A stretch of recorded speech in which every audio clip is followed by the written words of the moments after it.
그는 근본 하나님의 본체이시나 하나님과 동등됨을 취할 것으로 여기지 아니하시고 오히려 자기를 비워 종의 형체를 가지사 사람들과 같이 되셨고 사람의 모양으로 나타나사 자기를 낮추시고 죽기까지 복종하셨으니 곧 십자가에 죽으시니라. 예수님의 인성에 대한 부분은 성육신하셔서 인간으로 오셨다는 단순한 논리가 아니라 많은 것을 우리에게 시사해 주시고 계십니다. 과거 2000년 동안 기독교계에서 예수님의 신성에 대한 부분을 많은 논란과 함께 논쟁을 했지만 인성 부분에 있어서는 그렇게 하지는 않았습니다. 그렇다고 해서 신성보다 덜 중요한 것이 아니라 신성 부분만큼 인성도 굉장히 중요합니다. 예수님은 완전한 인간으로 인간이 가진 모든 속성을 다 가지고 계시고 100% 인간으로 오셨습니다. 어떤 이들은 제한적인 인간이라고 하는 사람들도 있지만 포휴먼이시며 한 가지 차이가 있다면 죄가 없으신 분이시라는 것입니다. 그런데 어떻게 하나님이 인간이 될 수 있는가 하는 질문이 있습니다. 거기에 대한 대답은 전지전능하신 하나님이시기에 당연히 가능하다는 것입니다. 빌립보서 2장 6절에서 하나님의 본체할 때의 본체는 몰프에라고 본체 그대로를 의미합니다. 그리고 자기를 비워서 할 때의 비워는 케노오라고 영어로 empty로 번역이 되었는데 신성을 완전히 비우시고 인간화 되셨다는 것입니다. 여기에서 되었다는 말의 의미를 보면 기노마이라고 임시로 잠시 사람이 되었다는 것을 의미합니다. 성서에는 예수님의 신성과 인성적인 부분이 다 나옵니다. 이 시간에는 예수님의 인성적인 부분을 찾아 어떤 모습으로 인간의 모습으로 되셨는지 보려고 합니다. 먼저 과거 2000년 동안 예수님의 인성에 대한 부분을 공격한 이단들이 있어 왔습니다. 1세기의 대표 이단인 그노시즘은 기독교가 생기기 전부터 헬라권에서 생긴 것으로 이미 존재해 있었습니다. 그것을 전영지주의라고 하는데 그 영지주의 사상이 기독교 안에 들어와서 혼합되어 하나의 종파가 되었다고 합니다. 영지주의는 예수님의 인성을 부인하는 사상으로 예수님은 인간의 육신으로 오신 것이 아니라 영으로 계셨다는 가연설을 주장하는 사람들입니다. 특히 이것은 복음을 받고 교회로 들어온 유대 지식인과 이방인 지식인들 사이에 인기가 있었다고 합니다. 즉, 영적인 영역을 아는 것만이 지식이며 비영적 부분을 아는 것은 지식이 아니라고 믿는 사상체계입니다. 그래서 예수님이 물질의 세계로 내려오셨다는 것은 그들에게 비진리로 이해가 되었으며 그들에게 있어 육신은 중요한 것이 아니기에 함부로 다루었고 육체에서 벗어나는 것이 구원이라고 믿었습니다. 구원을 위해서는 고통을 많이 당해야 하고 금식을 하고 육을 죽이는 것이 거룩한 것이라고 생각을 했습니다. 정통파 기독교의 교부로 알렉산드리아파를 대표하였던 오리겐에 따르면 유력한 영지주의 분파 중의 하나였던 바실리데스파의 창시자인 바실리데스가 주장하기를 구원을 성취하지 못하고 죽었을 때 받는 유일한 벌은 이 세상으로 다시 태어나는 것이라고 가르쳤다고 합니다. 그리고 영지주의자들은 통일된 하나의 운동이 아니라 지역과 지도자들에 따라서 다양한 양상을 띠는 종교적 혼합주의를 보여준다는 것이 영지주의의 특징입니다. 1세기 당시에 그노스티시즘의 영향으로 나타난 이단들이 있는데 대표적으로 도케티즘이 있습니다. 도케티즘은 예수님은 사람이 아니었다고 하는 예수님의 인성을 부정하는 사상입니다. 덕기오라는 말은 이것처럼 보인다라는 의미를 가지고 있으며 예수님이 사람처럼 보이는 것이지 사람은 아니라는 것입니다. 이러한 주장은 영적인 부분을 말하는 것으로 물질은 불결하기 때문에 하나님이 물질의 일부인 육이 될 수 없다는 것입니다. 다시 말해서 예수님의 몸은 환상일 뿐이며 참된 혈과 육의 사람이 아니라면서 하나님의 아들인 예수 그리스도는 참된 인간의 몸을 가지지 않았다는 주장입니다. 또 예수님이 이 세상에 오실 때에는 사람이었으나 유단강에서 세례를 받을 때에 그 순간 하나님으로 변했다고 주장을 합니다. 이 가연설은 일부 기독교인들이 예수님의 신성을 지나치게 강조하여 발생한 극단적인 교리로서 당시 교회에서는 말씀이 사람이 되었다는 요한복음 1장 14절 말씀인 성육신 사상을 통해 반박하였다고 합니다. 예수님은 육체적으로만 인간이 아니셨습니다.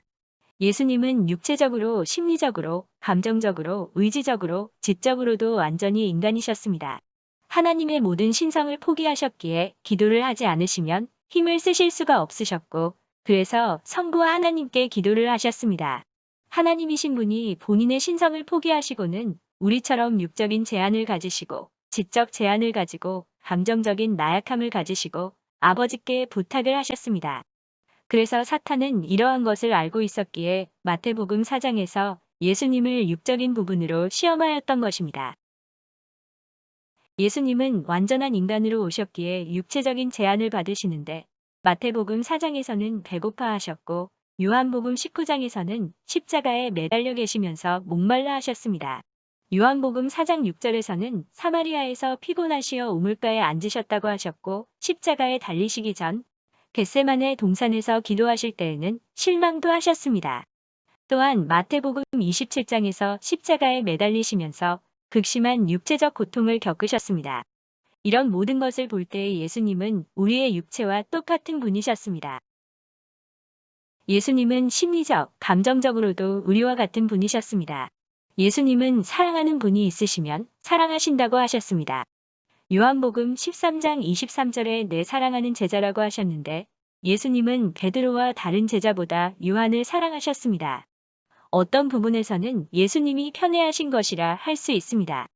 그래서 십자가에서 어머니 마리아를 요한에게 부탁하시기도 하셨고 요한은 에베소에 목회하러 갔을 때 에베소에까지 모시고 갔다고 합니다. 또 특별히 예수님이 사랑했던 사람이 있는데 요한복음 11장 3절의 나사로입니다. 예수님은 예루살렘에 오실 때에 항상 베다니에 있는 마리아와 마르다, 나사로의 집에서 유숙하셨으며 나사로가 죽었을 때에 눈물을 흘리셨다고 요한복음 11장 32절에 말씀하십니다. 예수님은 소외된 자들이나 아픈 자들과 가난한 자들에게 동정을 베풀고 사랑을 베푸셨습니다. 마태복음 9장 36절, 14장 14절, 15장 32절, 20장 34절. 마태복음 26장 31절에 제자들이 예수님을 떠날 것을 말씀하셨고 베드로가 부인할 것도 말씀을 하셨습니다. 그리고 37절에서는 베드로와 세베대의 아들을 데리고 겟세마네로 가시면서 고민하고 슬퍼하셨다고 하셨습니다. 예수님은 기분이 좋으시면 굉장히 기뻐하시기도 하셨습니다. 요한복음 15장 11절, 17장 13절, 히브리서 12장 2절. 어떨 때에는 사람들의 완악함을 보시고 화도 내셨습니다. 성서에서 화를 낸다는 것과 분을 낸다고 하였는데 다른 표현입니다. 화를 내다는 get angry라고 하고 강하게 화를 내는 것으로 분을 인등등라고 합니다. 마가복음 10장 14절, 요한복음 2장 13에서 22절에 성전에서 장사하는 사람들을 쫓으실 때에는 인등는 하셨다고 하였습니다. 그리고 예수님이 겟세마네 동산에서 기도하실 때 누가복음 22장 44절에 땀이 떨어지는 핏방울 같이 되었다고 하였습니다. 또 예수님이 십자가에 달리시어 숨을 거두시기 전에 마태복음 27장 46절에 엘리 엘리 라마 사박다니라고 하셨습니다. 하나님이심에도 완전한 인간이 되시니까 우리와 같은 감정을 가지시고 슬퍼하시고 기뻐하셨으며 화도 내셨습니다. 이렇듯 예수님은 우리와 같은 감정을 가지고 계셨던 분이십니다. 예수님은 육적으로는 우리와 비슷하셨지만 영적으로 지적으로 탁월하신 분이셨습니다. 변화산 사건이 있은 후에 제자들이 천국에서 누가 제일 높은지 다투는 일이 있었습니다. 그때 예수님은 그 자리에 계시지 않으셨지만 그들의 마음을 알고 계셨습니다. 누가복음 9장 47절에 그 마음에 변론하는 것을 아시고라고 하셨습니다. 안식일에 예수님이 손마른 사람을 고치시는데 그때 유대인 지도자들이 예수님에게 뭐라 할 것 또한 아셨습니다. 누가복음 6장 8절에 저들의 생각을 아시고라고 하셨는데 사람의 마음을 꿰뚫어보는 영성을 가지고 계셨습니다. 요한복음 1장 47절에서는 나다나엘을 보시고 그 속에 간사한 것이 없다고 하셨습니다. 요한복음 2장 25절에도 사람의 속에 있는 것을 아시고라고 하셨습니다.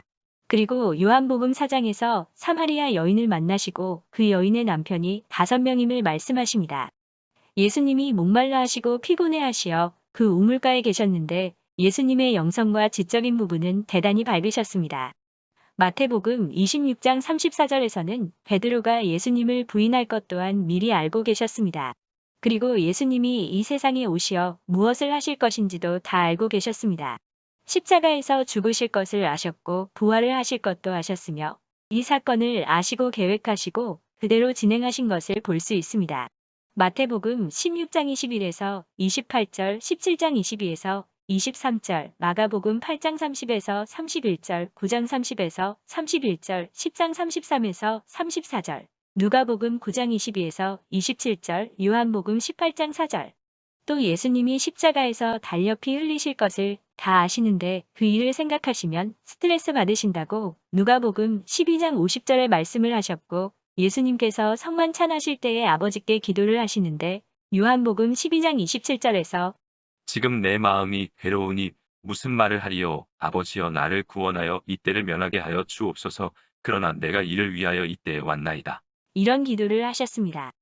예수님이 창세기 3장 15절부터 4천년을 이 일 위해서 준비해 오셨음에도 십자가를 생각하시면서 괴로워하셨음을 우리가 알 수 있습니다. 왜 그럴까요?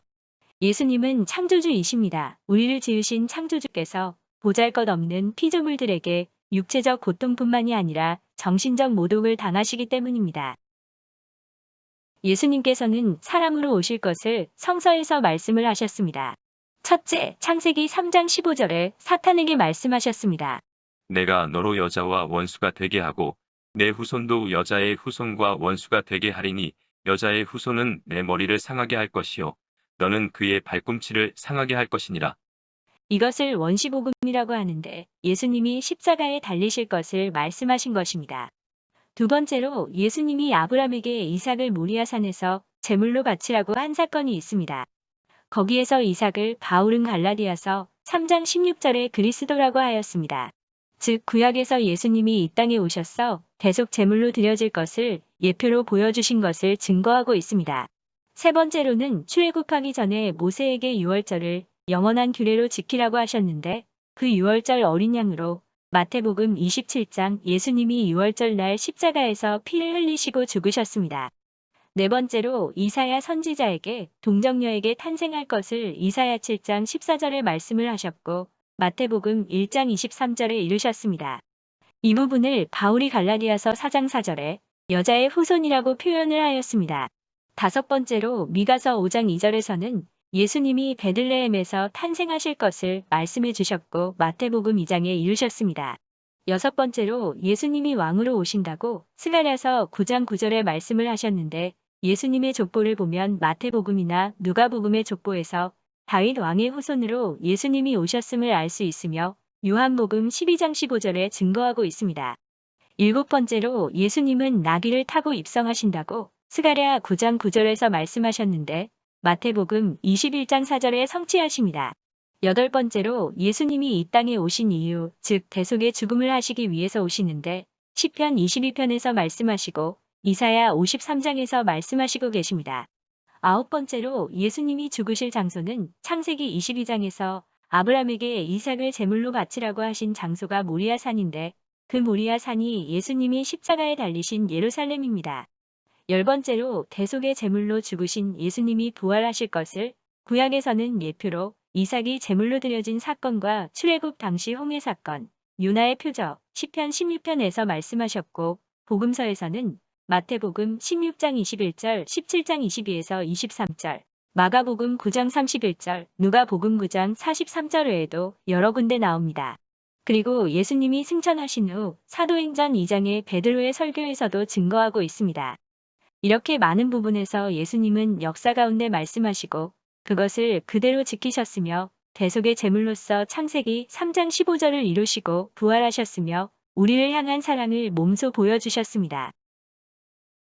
예수님이 겪으실 자는 무엇일까요? 예수님은 먼저 제자들에게 버림을 받으십니다.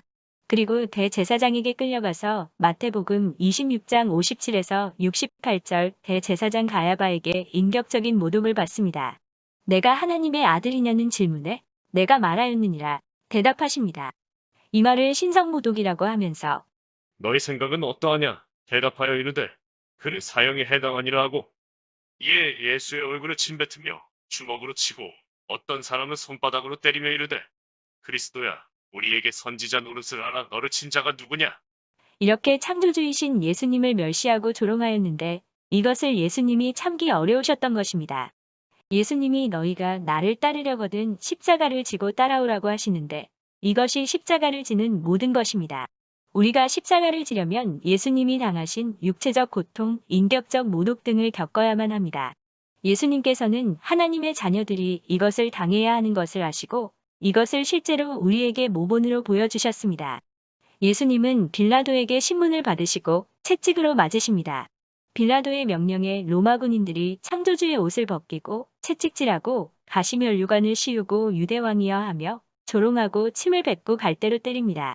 그러고는 골고다로 데리고 가서 옷을 가지기 위해서 제비 뽑기를 하고 강도들과 함께 십자가에 못을 박았습니다. 누가복음 23장 35에서 39절. 백성은 서서 구경하는데 관리들은 비웃어 이르되 저가 남을 구원하였으니 만일 하나님이 택하신 자 그리스도이면 자신도 구원할지어다. 군인들도 희롱하면서 나와 흰 포도주를 주며 이르되 내가 만일 유대인의 왕이면 내가 너를 구원하라 하더라. 그의 위에 이는 유대인의 왕이라 쓴 패가 있더라. 달린 행악자 중 하나는 비방하여 이르되 내가 그리스도가 아니냐 너와 우리를 구원하라 하되 내가 그리스도이면 내려오라고 하며 저는 남은 구원을 하면서 자기는 구원을 못하는도다.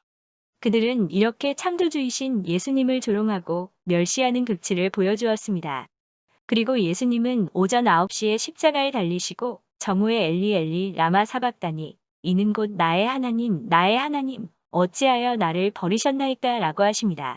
예수님이 육신을 가지고 있는 최대의 고민을 이 시간에 하셨는데 갈등도 이런 갈등이 없을 것입니다. 예수님께서 마태복음 16장 24절에서 예수님을 따르려고 하려면 자기를 부인하고 자기 십자가를 지고 따르라고 하셨습니다. 우리가 주님을 따른다면 예수님이 겪으신 이런 갈등을 겪을 수밖에 없습니다. 예수님께서 요한복음 12장 24절에 생명 살리는 원칙을 말씀하셨는데 그 원칙대로 우리의 생명을 살리시기 위해서 하신 것처럼 우리 또한 생명을 살리기 위해서 동일한 아픔과 고난을 겪는 십자가를 져야만 하는 것입니다. 그런데 창조주이신 예수님이 왜 피조물들에게 이런 나약함을 보여주셔야만 하는 것일까요? 그 이유는 요한복음 3장 16절입니다. 하나님이 세상을 이처럼 사랑하사 독생자를 주셨으니 이는 그를 믿는 자마다 멸망하지 않고 영생을 얻게 하려 하심이라. 이렇게 사랑을 하셨기에 자기와 같으신 하나님을 인간화시키셨어 피조물들 앞에서 그런 나약함을 보여주시기까지 하셨습니다. 우리를 얼마나 사랑하시기에 하나님이 인간이 되셨어 이런 나약한 부분을 보여주시는지 우리가 깊이 깨닫고 감사의 눈물을 흘리게 된다면 복음을 전하지 않을 수 없을 것입니다. 우리가 복음을 전하지 않는 것은 하나님의 이런 깊은 사랑을 알지 못하기 때문일 것입니다. 마태복음 26장 38절에서 예수님이 제자 3명을 데리고 겟세마네 동산에 올라가셨어 내가 고민하여 죽게 되었으니 함께 깨어 있으라고 하십니다. 예수님은 일어날 일들을 미리 다 알고 계셨는데도 마음이 괴롭다고 하시고 아버지께 기도를 하실 때에도 이 잔을 지나가게 해달라고 기도를 하셨습니다. 왜 그렇게 말씀을 하셨을까요? 하나님이신데. 예수님은 육신의 약함을 가지고 계셨습니다. 하지만 다시 나의 원대로 하지 말고 아버지의 원대로 하옵소서 하시고 기도의 내용이 바뀝니다. 이렇게 하신 것은 아버지와 대화를 할 때 육의 약함을 이기실 수 있다는 것을 우리에게 보여주신 것입니다. 그래서 우리도 기도가 필요합니다. 그리고 기도는 우리의 시선이 이 땅에서 잘 되기 위해서 하는 것이 아니라 저 세상을 바라보기 위해 하는 것입니다. 하나님의 뜻을 깨닫고 그 뜻에 대하여 확인하고 결단하고 그 뜻에 대해 감사하는 것이 기도입니다. 예수님은 앞으로 겪으실 일들인 대제사장과 로마 군인들에게 당하실 일들을 다 아셨습니다. 창조주이신 분이 한낱 피조물들에게 멸시와 조롱을 당하시며 육의 고통을 당하실 것을 아시고 머뭇거리셨던 것입니다. 그래서 예수님은 우리가 하나님의 자녀임에도 이 세상에서 예수님을 따르기 힘들다는 것을 알고 계시고 우리가 잘못해도 매로 때리지 아니하시고 오래 참으시고 용서해 주시며 은혜를 베풀어 주시는 이유가 여기 있는 것입니다. 이렇게 예수님은 하나님의 시각이 아닌 우리의 시각에서 보고 알 수 있도록 성육신하셨어 직접 눈높이 교육을 해주셨습니다. 하나님께서 자기의 아들인 예수님이 성육신하면 육신화되었기에 이런 나약함을 보여줄 위험이 있는 것을 아셨을까요? 아셨습니다. 그 위험도를 감수하시고 세상에 그 아들을 육신화시키셨습니다. 그 이유는 요한복음 3장 16절 사랑을 보여주시기 위해서였습니다. 사람이 되지 않고는 다른 길이 없습니까? 꼭 그래야만 하는 건가요? 라고 질문할 때 대답은 이 길뿐입니다. 하나님의 사랑을 확성기를 가지고 위에서 아무리 사랑한다고 외쳐도 사람들은 그 사랑을 모릅니다. 그 사랑을 우리가 알게 하시기 위해서는 눈높이 교육을 시키셔야 하는데 그러기 위해서는 우리 세상으로 내려오셨어 우리 스타일로 교육을 시키셔야 하셨던 것입니다. 그래서 예수님이 하늘의 문화를 다 포기하시고 이 세상으로 성육신하신 것입니다. 그리고 완전히 인간이 되시어 유대 나라 사람이 되고 그 사람들의 음식을 먹고 그들의 방언을 사용하고 그들의 스타일로 알아듣도록 성육신 교육을 시키셨습니다. 성육신을 하신 또 다른 이유는 생명을 살리는 원칙을 알려주시기 위해서 눈높이 교육을 하셨습니다. 요한복음 12장 24절. 내가 진실로 진실로 너희에게 이르노니 한 알에 미리 땅에 떨어져 죽지 아니하면 한 알 그대로 있고 죽으면 많은 열매를 맺느니라. 생명을 살리는 길은 한 알에 미리 죽어야 한다는 것입니다. 그래서 하나님이신 예수님이 인간으로 내려오셔서 우리를 위해서 죽으셨는데 그 죽으심으로 우리가 사망에서 생명을 얻은 것입니다. 이 원칙을 예수님이 하늘에서 하시고 알려주실 수도 있으셨습니다. 그러나 그렇게 하시지 않으시고 직접 내려오셔서 너희들 앞에서 내가 죽는 것을 보여주게 하시고 피를 흘리고 우리의 눈 높이에서 보여주셨습니다. 씨앗은 단백질 부분이 죽어서 양분을 신운에 줄 때 그 신운이 자라나고 아기도 남자의 정자가 여자의 난자 속에 들어가서 죽었을 때의 생명이 되는 것입니다. 동물들, 사람들, 하나님의 창조물들에는 모두 죽어야지만 살아나는 역사가 있습니다.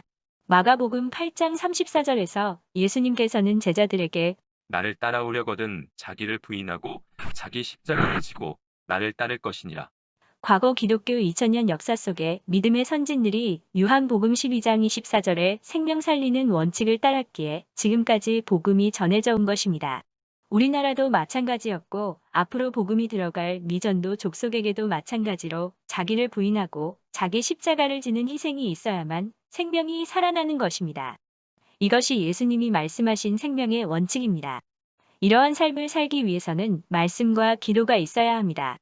말씀과 기도를 통해 우리의 시각을 이 땅이 아닌 저 세상으로 올리는 연습을 하면 그러한 삶이 가능해집니다. 이 땅은 영원히 사는 곳이 아니라 잠깐 있다가는 나그네 세상임을 깨닫는 것이 중요합니다. 생명을 살린다고 하면서 나의 꿈, 나의 비전, 나의 희생 이런 것을 찾는 것이 아니라 온전히 시각을 저 세상을 향해 두고 살아간다면 다툼이 아닌, 질투가 아닌, 좌절이 아닌 이웃을 살리는 화평케 하는 사람이 됩니다. 마태복음 5장 9절에서는 화평케 하는 사람은 복이 있나니 저들이 하나님의 아들이라 칭함을 받을 것이라 하셨습니다.